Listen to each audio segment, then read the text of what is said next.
What is going on, YouTube? Another video coming at you from the Washington Command Post. This is my live stream. This is my post minicamp live stream. So, hello to everyone out there. Hello, what's up? What's up, Fat Mike? How you doing? Just give a couple minutes for people to jump on. This is an open forum for questions, and I'll also talk about things I'm excited about personally, about what I've heard out of training camp. Some of this information will come from some of the news guys, the reporters, the beat writers, so on and so forth. Some will also come from other YouTubers. I'll give them some shout outs. I've heard some good stuff, not gonna lie. I heard some really good stuff. Well, while we're waiting, follow me on Twitter and Instagram. If you can share this, that'd be amazing to get as many people on as possible. My Twitter is Commander J Plank. Actually, I don't have an Instagram for this. My bad. I have another channel I do gaming, and there's an Instagram for that one. So, but yeah, it's been a pretty eventful mini camp, to say the least. So I'll get started here in just a few minutes. While I'm waiting, I'll actually show off some things. I got a really nice shirt. It's Washington. It's a short sleeve. It's got the hood on it, and on the back, let's do this. On the back, it has Terry McLaurin on it. So hopefully re-sign him. That way I didn't just buy something that I can't use ever again. I'm going to be right back. Slide over here and grab something pretty nice. So I haven't posted anything or really done anything since my last live stream because I've been busy. But my wife and daughter got me this. I don't know if you can see it or not. It is a pair of headphones, wireless, and my wife put Commander Plank on it with the W. It's a custom made. And then if you open the inside, it says, I don't know if you can read that or not. It says Washington Commander. So, pretty cool stuff. Definitely leaning into the Washington Commander stuff. Still not the greatest name ever, but what are you going to do? Be mad about it, I guess. Alright, give it about another 2 minutes, and then we'll get diving into the content. If you have any questions, if you're on the stream right now and you have any questions, please just put them in the chat. I will answer them throughout the course of this. I'll pretty much answer every question as long as it's pertaining to football. I don't want anything beyond football. This is just football talk. We're going to talk about what's going on with the team and nothing else. And that needs fixed. There we go.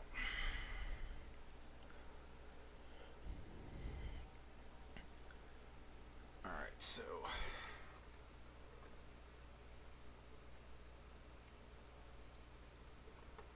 before anyone asks, I am drinking water.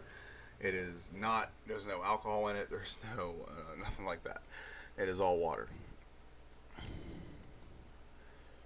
And giving it another minute.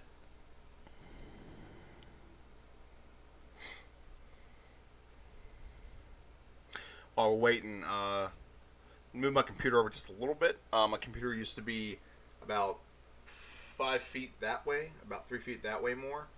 And I decided to get it out of the corner and get it this way, so. Oh, Fat Mike starting us off. All right, Mike, how good do I think the team will be this year? I think they're going to be, I think the floor, to me, is 10-7. And the reason why I think the floor is 10-7, I think we're going to get 11-6. I really think we're going to hit 11-6. And the reason why is last year, Washington, we won 7 games. We had the hardest schedule in the league. We won 7 games. Our defense didn't play well. We had, and not trying to dish Taylor Heineke, but we had, let's just call him a backup quarterback, and pretty much a rookie backup quarterback, and an offense that was not designed for his skill set. Let's just be honest about that. And we won 7 games with that. And 2 of those games, and a bunch of those games, we probably could have won if just the ball with a couple of things going different directions. So we won 7 games. There's about 5 games we probably could have won. The San Diego game was won, the Saints game, both the Eagles games, one of the Dallas games, and the Broncos game. So maybe 6, but 5 there's about 4 games I think we should have won. And there's about 5 or 6 we probably could have won if we had just had a little bit better. Maybe I don't think there's a lot of reasons why I don't think we won games, but we didn't just play well and we still won 7 games. We just were not playing well at all last year. And so now you add a better quarterback, the same top 10 offensive line, both running and blocking. We had a better backup running back, a third down back, hopefully, or a short yards back. Let me rephrase that. Short yards back. Healthy Chase Young, healthy Montez Sweat. Hopefully, we're going to have the corners actually being played properly. All those things adding up, and then we drop in like a good quarterback, and you can say what you want. Carson Wentz is a good quarterback. Talent-wise, there's probably some things between the years that he has to get worked on, but he might be in a good spot to do that. And I don't see there's no reason why I don't see why Washington can't win at least 10 games. 9 is underachieving to me. I think you gotta aim for 10. If we just did all the changes we had and didn't add in Carson Wentz and we had Taylor Heineke and draft a quarterback, I'd say maybe our goal is 8 to 9. But with Carson Wentz, you have to go for 10 or 11. It has to justify the trade. And I don't hate the trade. I hated some parts at first, but I didn't hate the trade because Carson Wentz. If you look at the market, Carson Wentz was the best available quarterback. It was either that or Mitch Trubisky. You could probably argue maybe Matt Ryan, but Matt Ryan is a statue. He's not mobile at all.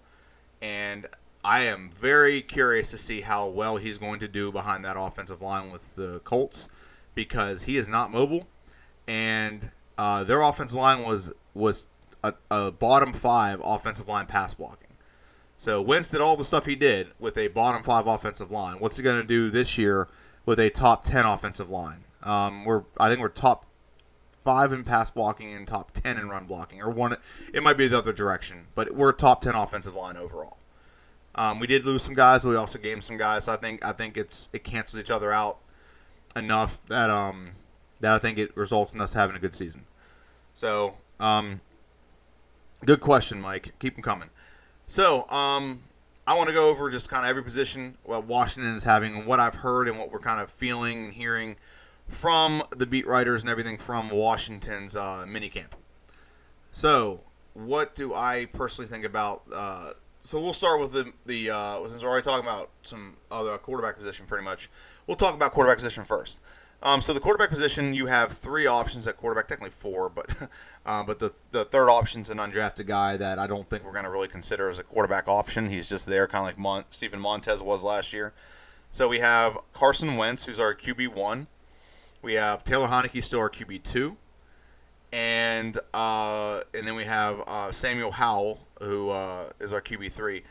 And then we have, I can't remember the kid's name, but we drafted him. He's undrafted. And basically, he ends every practice with a pick, just like Montez Sweat. So that's what we have right now, quarterback-wise. And quarterback-wise, this might be the best quarterback situation we've had in a long time. I think the last best one we had was RG3's rookie year, and then Kirk Cousins. That's probably what it was, along with Colt McCoy as the third string. I think Colt McCoy is third string and something like that. So, I think this is the best quarterback situation we have. If Carson Wentz goes down, I'm confident Taylor Heineke can run the offense effectively. Not as good as Carson Wentz is, obviously. I mean, in an interview that Taylor Heineke had, he basically said, yeah, Carson Wentz is a starter. He knows, like, Carson Wentz. Taylor Heineke knows his limitations and knows what Carson Wentz is going to be doing compared to what he's done. So he knows his limitations. He sees the drastic difference. He knows. When you know, you know. It's the best way to put it. So I'm going to actually blow this up a little bit. There we go. Just a little bit bigger. There we go. So when you know, you know. And Heineke, he knows. He knows who the best quarterback is and who's the number 1 quarterback. They're developing Samuel Howell. Like I said, one of the best situations Washington's had in a while when it comes to quarterbacks. Actually developing guys. Carson Wentz is there. He may be a 3-year quarterback. We have him under contract technically for 3 years. There's no guaranteed money the next 2 years, so we can cut him if we don't want him. But we can darn sure, damn well, keep him 3 years if we really want to. Extend him, give him more money if he plays well, and we like what we get out of him if we're very close. And we get make an actual playoff run and win a playoff game, and the game we lose is close, and we see that we're pretty close. Maybe we just add a player or 2 in. It's a good situation, and at the very least, if we don't like Carson, we can go forward with Samuel Howell next year, or Taylor Heineke for a year and let Samuel Howell develop a little bit more. But I don't think that's going to be the plan. I think the plan is to go with Samuel Howell eventually, and Taylor Heineke back him up. I think that's the plan. So I'm very happy. For what I've heard about the quarterback situation is it's a drastic increase from last year. Last year we had Fitzpatrick, and he looked good in practice at times. He didn't look bad, but he didn't look like all world or anything. But Carson Wentz is a drastic upgrade over the quarterback situations we have had in the past, and that is the nice way I can put it. Is a drastic upgrade over the prior quarterback QB situations that we've had in the past. That's the nicest way I can put it right now. So yeah, just give me 1 second. I'm sharing this to my link to Twitter real quick. And, yep, let's just share it to Twitter. Oh, no, wrong one.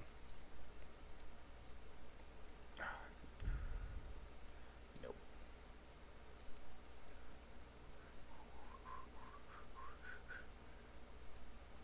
Okay, apparently I clicked the wrong thing, and I can't share it. So I'll just share it on my phone right here. Cool. All right, so, yeah, so this is probably the best situation we've had for quarterback. We have a viable number one. We have a competent backup. And if the wheels fall off, we might have a massive, amazing surprise in quarterback in Samuel Howell. Again, Washington missed out on opportunity. If we'd have just been called Red Wolves, we could have had a quarterback with the last name Howell, and it'd have been perfect. But what are you going to do? So, yeah, I'm very happy with the quarterback situation. For what I've heard, even when we're not playing Carson Wentz, the offense is running smoother. I think that's just a little bit of Taylor Heinicke being more familiar. And Samuel Howell being just that good a good enough quarterback that he picks up offenses pretty well. So I haven't heard anything like someone's like really bad and there's an obvious there's obviously one bad quarterback, and that's the fourth guy I cannot think of right now that we have as our fourth string quarterback. That he's not going to make the roster. He might make practice squad, and that's it. So moving on, let's talk about running backs. The running back situation, not much has changed. We still have the same running backs as last year. We just added Robinson. So we still have Gibson. Apparently Gibson come in, lost a little bit of weight. He noticed that he lost a step, or he wasn't as agile as he used to be. So he came in about 15, 20 pounds lighter. Hopefully that picks up his speed. He's actually a pretty bulky back, so hopefully he doesn't lose too much of that. And then he's not exactly durable, but maybe this will help him just being more healthy. Maybe it'll help him just be able to take better hits being more healthy instead of just being bulkier. We still retain J.D. McKissick. J.D. McKissick is J.D. McKissick. He's actually, for what I've heard in some of the J.P. Finley and things like that J.D. McKissick's actually kind of a coach on the field. He's good at showing other guys how you do something, especially the young guys like Brian Robinson. And speaking of Robinson, hold on 1 second. I got some messages. Okay. And speaking of Robinson, apparently he looks pretty good. He's pretty bulky. He's not exactly as shifty as Gibson is, but he's more of the downhill kind of running back that Washington kind of needed. Last year we got Peyton Barber, and we kept, what's his name? Jared Patterson. That's who we kept, and he wasn't exactly the same third down back that we had in Peyton Barber. So, yeah, we've improved in that regard, and we retained J.D. McKissick, which was a big this offseason. And I think the running back room is filling out pretty nicely. I think it's looking pretty nice for what kind of talent we have and what we're going to be looking to do this year with our talent. Moving on to the receiving core. The receiving core is probably one of the biggest question marks right now, but also some very big excitement right now. So the biggest question mark right now is obviously Terry McLaurin's contract. I've been steadfast in this since before the draft. Terry McLaurin's contract should be $23.5 million a year on average for over 5 years and have $70 to $75 million guaranteed. Stephon Diggs got $70 million guaranteed, and he got that from a team he has no loyalties to, really. He was drafted by the Vikings and then traded, and then they gave him that much money. I think McLaurin has earned to have a little bit more of loyalty money, and that's the $70 million guaranteed. $70 to $75 million guaranteed. So that's what I think he should get, and I think he will get that. I think he'll get close to that, honestly. So that's Terry McLaurin, and I'm not concerned about Terry McLaurin. He's a professional. He shows up whatever quarterback's been on the field. He's been productive. So it's not like he had great chemistry with one quarterback and not with another, and it took some adapting whenever Fitz went down for Taylor Heinicke and him to get on the same page. McLaurin is McLaurin.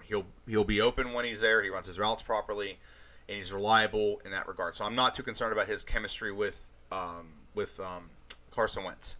So when he's ready, when it's ready to play, I'm confident Terry McLaurin will be there. I really am. So after Terry McLaurin, this is where the rest of the wide receiver room gets interesting. I'm going to talk about the rookie in a second, but Curtis Samuel has looked pretty good. Looks pretty good going out at cuts and looks pretty good running his routes. He got a little bit. He had a day where everyone freaked out because they thought he got injured. But he's had like a rookie or like a veteran like rest day. Like a lot of guys get that with soreness. So I hope he's okay. I hope he does well because the receiving core we are having, if we are healthy, is going to be one of the best in the league. It really is going to be. So, and I haven't talked about our rookie yet. Okay, so I'm about to talk about the rookie. Okay, I haven't breached that subject yet. So our rookie right now, Jahan Dotson, looks like Terry McLaurin 2.0. He's got the same demeanor. He runs route smooth. He's fast. He has great hands. He is another player. Of the three players I've mentioned so far can blow the top off of a defense. So you're going to have that threat all the time. And now we have a quarterback that can sling the ball 65 yards through the air. With the flick of his wrist, can throw that ball 60 yards through the air, hit someone on a dime, and it really is going to open up our offense. Last year, as much as I like Taylor, we didn't have it. Taylor could throw it, but he didn't have velocity. That's what people were saying, arm strength. Like, no, you can throw the ball deep. He just doesn't have velocity. So it takes the defense has time to recover. Is the best way I can put it. Okay, he just doesn't have velocity. Like when Carson Wentz throws the ball, it gets there in like a second. So there's not a lot of reaction time or for the defense to recover and get it. Okay, completely different with Taylor. Taylor, he throws it and it takes some time to get there. So that's the drastic difference. And with Dotson, he looks fantastic. He sounds like he's got great hands. He looks fantastic. A lot of good stuff coming from the receiving core, those three, and even other receiving cores. I mean, De'Ami Brown got a pretty nasty hit. He got fined for that. But De'Ami Brown's going to look better because De'Ami Brown, now someone can throw deep and hit him deep. So we didn't have that before. De'Ami Brown looks better. Everyone's going to look better because Carson Wentz is in town, and Carson Wentz is the quarterback under center. So, receiving core, very excited about the receiving core, and we got other receivers, Dax Milne, Cam Sims. Those two are going to play their roles, and we have the one guy, I can't remember his name right now, like Eckler, I think, maybe, something like that, and he's like the punt returner / receiver. So, we'll see how that plays out, but I'm more excited about those three primary receivers and even the guy we had last year. I'm more excited about that right now. So moving on to our tight end group. This is probably the most excited I've been about our tight end group in a long time. A couple years ago when we had Jordan Reed and Verdon Davis, and I was like, come on, this is gonna be exciting to see these two in action together. It's gonna be hard to defend both, plus our receivers. And then both of them pretty much, I mean, Jordan Reed got a concussion in preseason, never played a down that season. And then Vernon Davis played like 3 games, had like an amazing run against the Eagles, and then never played again. So this is the most excited I've been about tight ends in a long time. Cole Turner looks like a stud. Like he's not a blocking tight end, but he's going to be able to catch the ball. He's a big, massive target that we are going to be able to utilize in the red zone. So whoever the quarterback is, you better be looking for Cole Turner in the red zone. He's a big target, tall target, good hands, very agile, can move, can turn himself, can contort himself in midair to catch the football. That's what we need out of a tight end. Then we have our old reliable John Bates, and then Logan Thomas is going to be coming back eventually from injury. So those are our top three tight ends, and then you got to look at the fact that we're working with Samus Reyes, and then there's also the possibility of Antonio Gandy Golden, and there's one other tight end, and again, I can't think of their names right now. I really need to just bring up. Give me 1 second.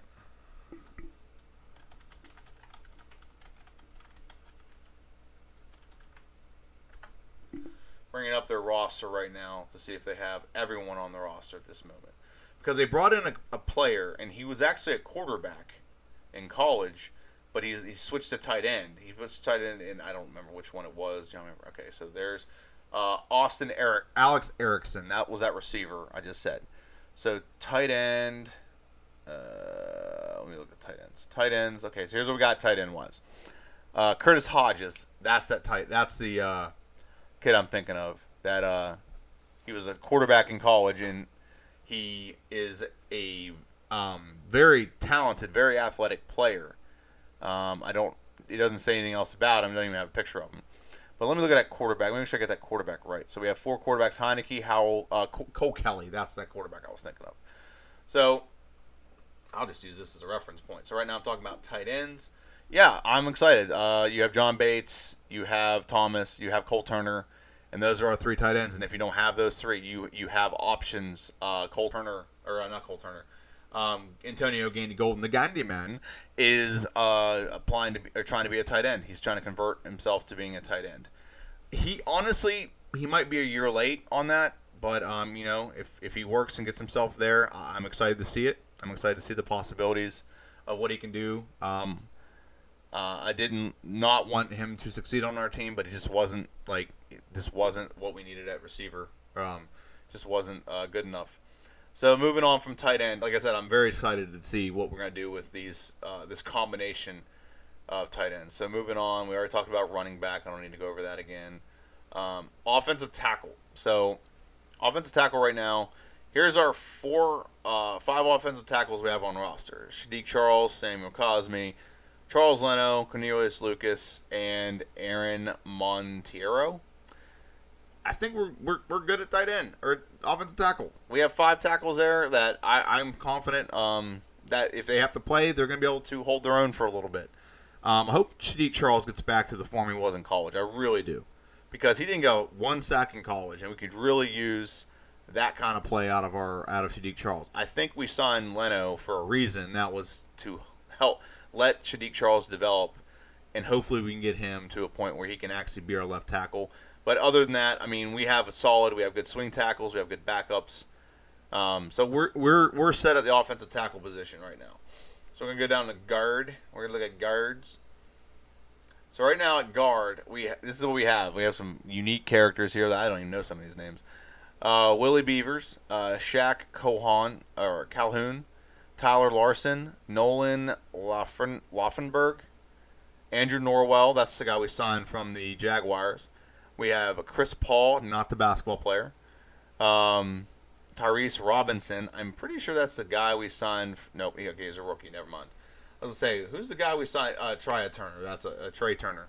That's the guy we signed from the Steelers. And then obviously Wes Schweitzer. So we're solid at the guard spot. There's not a name on there that I say like, oh, I'm worried about that. Or even if there is, we have depth. That's the best way to put it. And obviously at center, we have a couple options at center. We have Chase Roulier, Keith Ishmael, and at the worst case scenario, we can play Wes Schweitzer there, and we still have some good guards. So offensive line, we're doing very good at, and I've heard you can't really gauge the offensive line or even the defensive line right now based on preseason and based on mini camps, because you're not really playing, you're not really hitting, you don't really know until you're actually out there playing. So, yeah, I'm excited about what we have going on right now. So I'm going to jump to the defense, and since I'm in the C's, I'm going to go ahead and talk about cornerback position. So actually, very oddly, they actually have Bobby McCain listed as a cornerback. He's actually a safety. Benjamin St. Juste, William Jackson III, Christian Holmes, Kendall Fuller, Corn Elder, and then they have Devin Taylor, Jeremy Reeves is a safety, Danny Johnson, and Niaje Hill, and Troy Apke. Okay, so I'm actually confident in our corners. I know a lot of people weren't confident in our corners going into this season.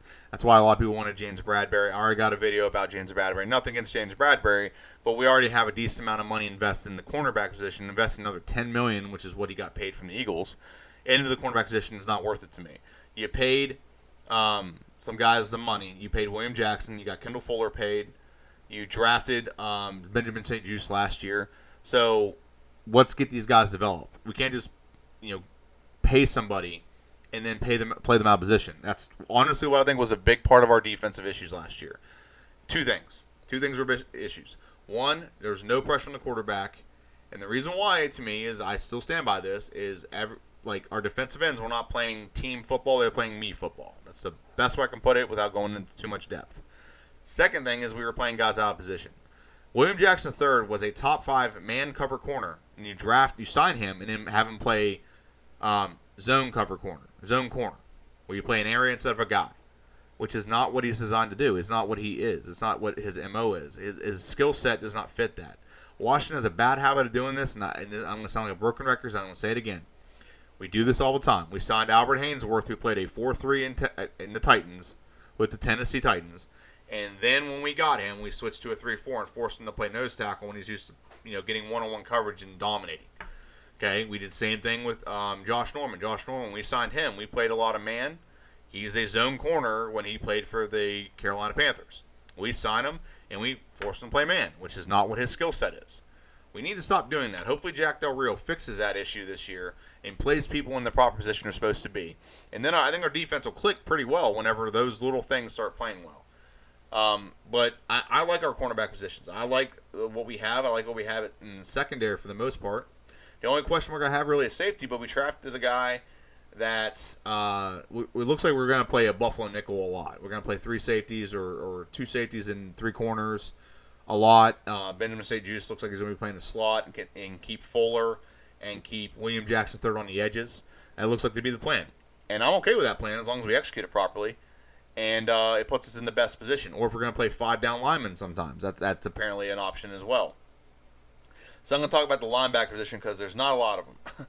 The linebacker position is, I think we technically still, I'm not sure if Landon Collins is, I think he's cut, but I don't know if he's been officially cut or if it's still like I don't know. But our linebackers right now are Jamin Davis, Milo Eifler, Farad Gardner, Dejon Harris, Cole Turner, Khalil Hudson, Bryce Trey Walker, and Drew White. So, and they're also missing one here. David Mayo is a linebacker that's not listed on this list right now. I don't know why he's not listed. He's not a defensive end or anything. So that's another defensive linebacker. Listen, we don't need that many linebackers. We don't need a lot of linebackers. I think they're eliminating a linebacker or the need for 3 linebackers at any one time, other than maybe goal line. Cole Turner and Jamin Davis can get the job done if they can. If Jamin Davis can just get the mental aspect of the game down. He's got the athleticism. He had some plays last year. Like we played Buffalo. It's like a 4th and 4, and his athleticism stopped the guy on 4th down. His athleticism can do a lot of good things. He just has to get them, the football aspect of like the mental part of the game, the kind of the pre-snap part of the game down as a linebacker in the NFL. That's where he needs. That's where he's gonna need to get better. And apparently he's made strides toward that. But Ron's gonna tell us that he's not gonna say, "Yeah, I screwed up. This guy sucks." He's always gonna say the guy's improving. All right, so moving on to defensive end. Oh, wrong direction. Let's go defensive tackle first. Defensive tackle, we only have 4 on the roster technically. We have Tyler Clark. Justin Hamilton. They're listed. Okay, they're listed out of position, so never mind that. Disregard that statement. But what we have listed is Tyler Clark, Justin Hamilton, Ferdarian Mathis, Daniel Wise, which I like Daniel Wise, Jonathan Allen, David Bada, William Bradley King, Ufe Abude. Again, that's his name. Probably butchered the heck out of that pronunciation. It's not listed here, but Chase Young, he's listed here. Casey Toohill, Shaka Toney, Montez Sweat, James Smith-Williams. Listed. I don't know why it's not listed here, but Deron Payne's not listed here right now. Not a big deal. We've been graded as the 2nd best defensive line in the league this year, going into this season. So I'm not too concerned about defensive line. We drafted the guy to help replace the 2 that we lost. We also signed some guys. F.A. Udaba, I think that's how you pronounce it, Udaba. F.A. Udaba was signed to help fill that void as well. And there also could be some late camp casualties that can be cut that we could possibly pick up to fill some voids as well. But all in all, I think our defensive line and most of our defense is going to be fine. That's the things I wanted to talk about. And what I've heard out of camp is The only person that can guard Jahan Dotson that actually stands a chance is Benjamin St. Juste, which is good because Jahan Dotson's very fast. He's one of the fastest guys in the in this draft this year. So the fact that Benjamin St. Juste, who is he's coming into the second year, prove it year, are getting burnt by the guy a lot. So yeah. Did my internet just go out?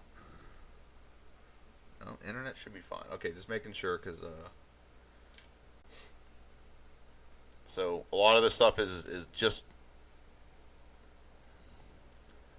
and I'll just try to get this live stream back. Is it still playing?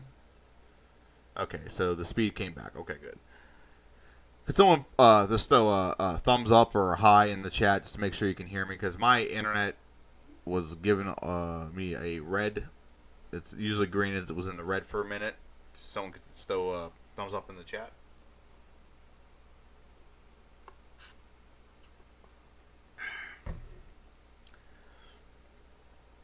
Mike.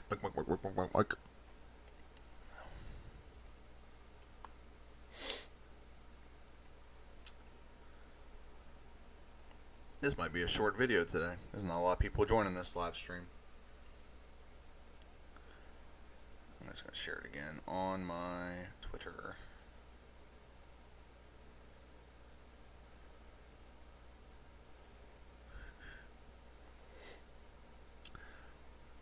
Alright, give me 1 second. My daughter is so gorgeous. Yep.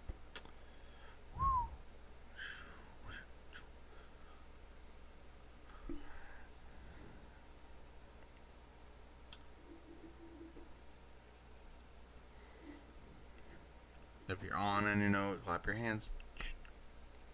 Yeah, this might be a short video. There's not a lot of people on, and I'm not going to keep waiting.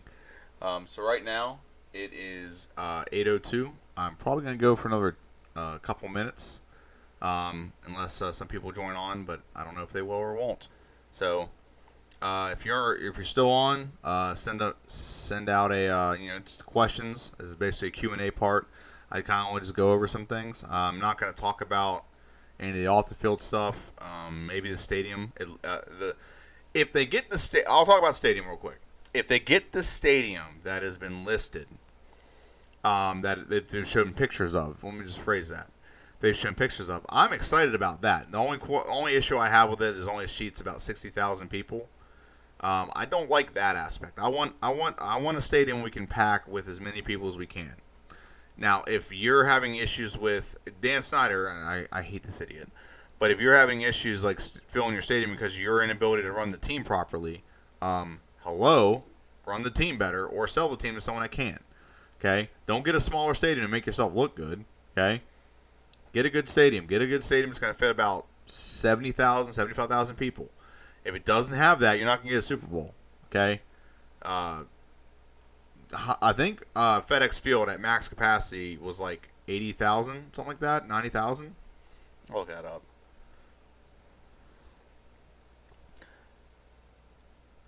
FedEx Field max capacity. Yeah, FedEx Field's max capacity is 80. I think it could fit 80. I think it's 82,000 now because they've limited number of seats, but I'm pretty sure at one time it was, maybe it is 82,000. Maybe I'm wrong. Maybe it was always 82,000. But I knew at one time it was pretty close to having the most seats in the league of all the other stadiums. So, all right, we're down to just me and I guess someone else on here. So if you're on here and you're not asking questions, I'm probably going to bounce off here then. This is kind of a last-minute decision anyway. I was off yesterday, and I had some other things to do on my other channel. And so I was like, I'm going to get home from work early tonight, and I'm going to jump on and do a little bit talking about the Washington Commanders. And I have my shirt on and everything. So, yeah, I got about 5 more minutes. If we don't have any questions, I'm going to bounce off here. For the one person that is on here, I do really appreciate you being here and watching my live stream. It's not really a live stream right now. It's just a conversation.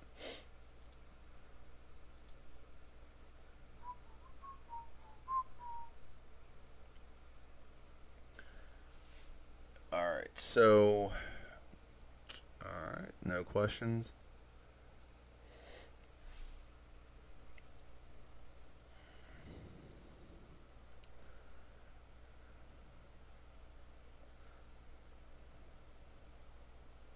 Any questions?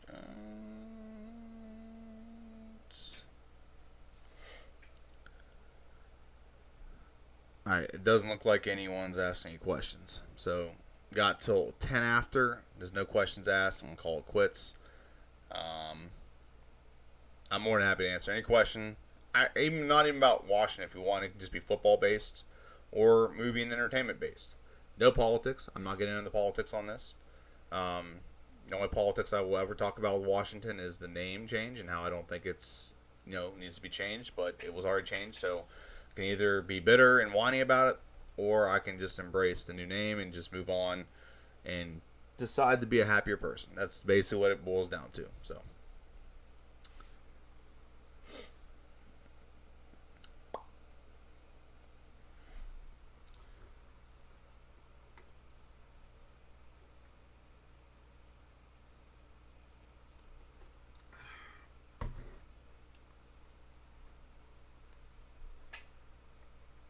Alright, so yeah, it doesn't seem like there's anyone asking questions, so I'm just gonna call it. It's 8:07. I'll give it like 2 more minutes.